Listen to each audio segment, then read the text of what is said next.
नमस्कार, मैं जितेंद्र चतुर्वेदी। बात शुरू करूं उससे पहले आपसे आग्रह रहेगा कि आप मतांतर से जुड़िए, वीडियो को लाइक कीजिए और साझा भी कीजिए। हम चर्चा करेंगे उस बैठक की जो मार्च 2021 में होती है अरविंद केजरीवाल के आवास पर। अब उस बैठक में ऐसा क्या था जिसकी जानकारी और जिससे जुड़े हुए दस्तावेज जब ईडी को मिलते हैं तब आपकी सरकार में भूचाल आ जाता है और अरविंद केजरीवाल के हाथ पांव फूल जाते हैं। और हालात ये हैं कि केजरीवाल अब भागे भागे फिर रहे हैं।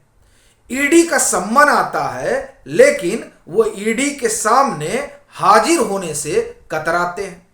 तब यह स्वाभाविक सवाल उठता है कि आखिर में उसमें है क्या। एक, उस रोज हुआ क्या था, और एक सवाल इस बात से भी जुड़ा हुआ है कि आखिर वो कौन सी कॉल है जिसने ईडी को अरविंद केजरीवाल के घर का रास्ता दिखा दिया, यानी मुख्यमंत्री आवास तक पहुंचा दिया और ये मुकम्मल कर दिया कि अब इनका जो है तिहाड़ जाना तय हो गया है।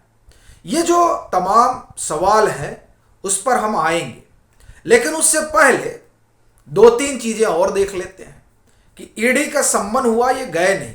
चर्चा है कि नया सम्मन भेजने की ईडी तैयारी कर रही है। एक, दूसरा, अरविंद केजरीवाल इन दिनों बड़ी पेशो पेश में है क्योंकि वो जान रहे हैं कि उनकी गिरफ्तारी तय है।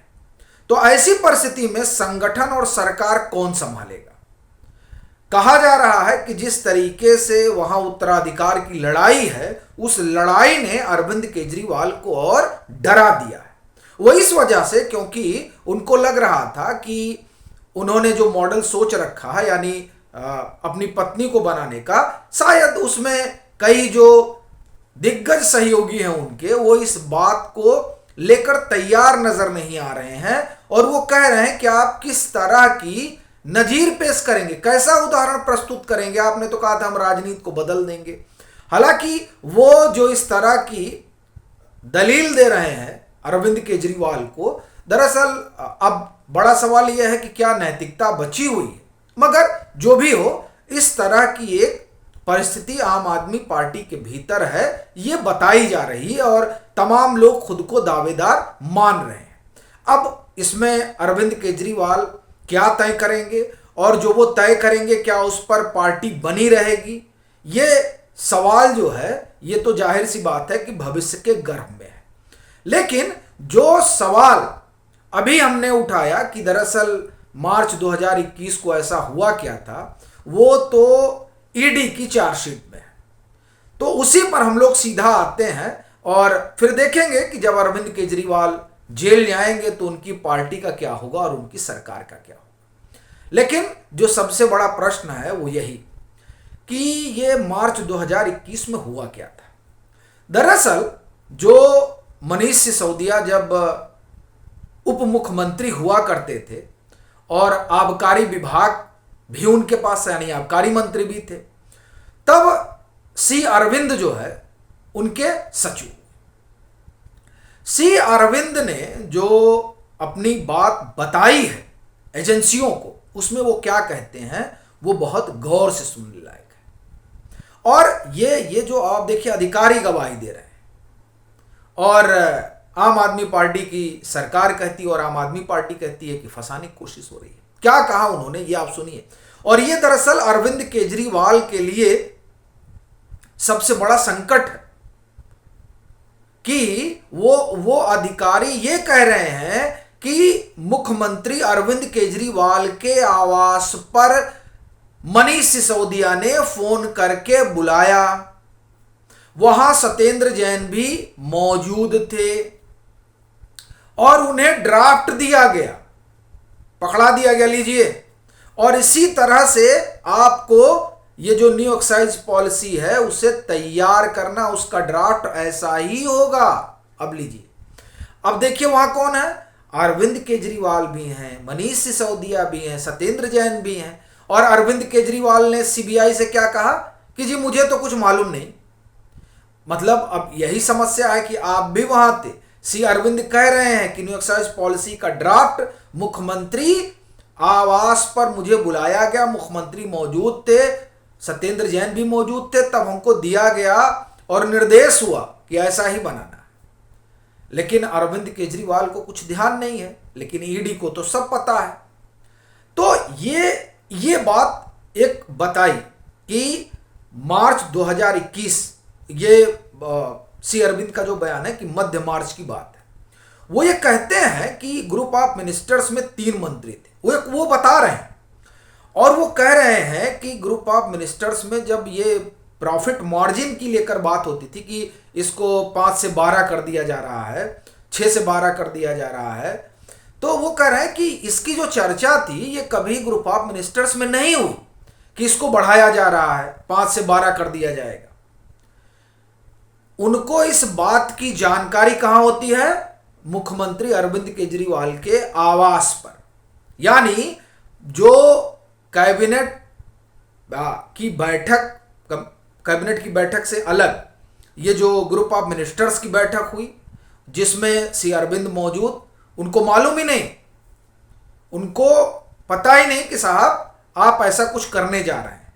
लेकिन जब कैबिनेट के मुखिया के यहां पहुंचते हैं तब पता चलता है कि ये 5 से 12 हो गया, ये सी अरविंद कह रहे हैं। तो जाहिर सा ये सवाल उठता है कि अगर ये अरविंद केजरीवाल के कहने पर नहीं हुआ और ये कैबिनेट ने तय किया, ये ग्रुप ऑफ मिनिस्टर्स ने तय किया, जैसा कि अरविंद केजरीवाल ने सीबीआई को कहा था, तो जाहिर सी चीज है कि उसके मिनट्स होंगे कि क्या किसके किसके क्या क्या सुझाव आए। वो मिनट्स तो मिल नहीं रहे हैं, और इधर सी अरविंद कह रहे हैं कि हमको पहली बार कि 5 से 12 हो गया है ये तो पता ही चला जब हमको ड्राफ्ट दिया गया और कहा गया कि आप न्यू एक्साइज पॉलिसी का ड्राफ्ट ऐसे ही बनाइएगा। तो यानी जो फेरबदल हुआ, उस फेरबदल में अरविंद केजरीवाल की भूमिका रही। ये इस बात के ईडी के पास पुख्ता प्रमाण तो ऐसे ही हो गए, भाई सी अरविंद का बयान है। हाँ, अब ये एक बात जरूर कहा जा रहा है कि सबके बयान ही है। अब बड़ी चीज ये है कि सबके बयान है तो क्या सब झूठी बोल रहे हैं? एक दूसरा देखिए, यहां सिर्फ बयान ही बयान नहीं है। अब तो सुप्रीम कोर्ट ने भी एक तरह से आप कहें कि जो बेल रिजेक्ट हुई है मनीष सिसोदिया की, तो ये सुप्रीम मोहर भी लग गई है कि नहीं, मामला कुछ गड़बड़ है। क्योंकि सिर्फ बयान नहीं है, बयान के साथ फॉरेंसिक डाटा भी है और फिर क्लाउड डाटा भी है, और उसके साथ साथ कई दस्तावेज भी है। तो बयान, डाटा और दस्तावेज, इनका जो मिश्रण है वो ये बताता है कि मामला गड़बड़ है।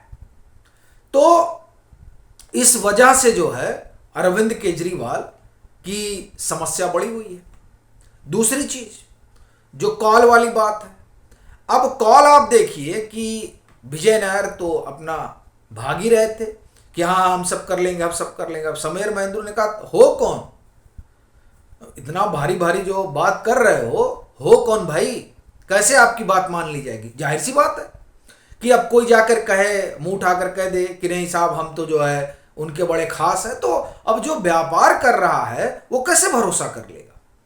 अब वो भरोसा करने के तैयार नहीं था। तैस में विजय नायर ने फोन निकाला और कर दिया अरविंद केजरीवाल को वीडियो कॉल। अब वो जो फेस टाइम कॉल है, उस कॉल ने एक और प्रमाण दे दिया ईडी को। यानी इस समय अगर आप देखें तो 2 प्रमाण तो सीधे सीधे नजर आ रहे हैं जो ये बताते हैं कि ये जो दिल्ली का शराब घोटाला है, इस शराब घोटाले में अरविंद केजरीवाल की महत्वपूर्ण भूमिका है, और ये भूमिका ही है जिसके कारण अरविंद केजरीवाल सिंगरौली में ये कहते हैं कि मुझे गिरफ्तार कर लेंगे।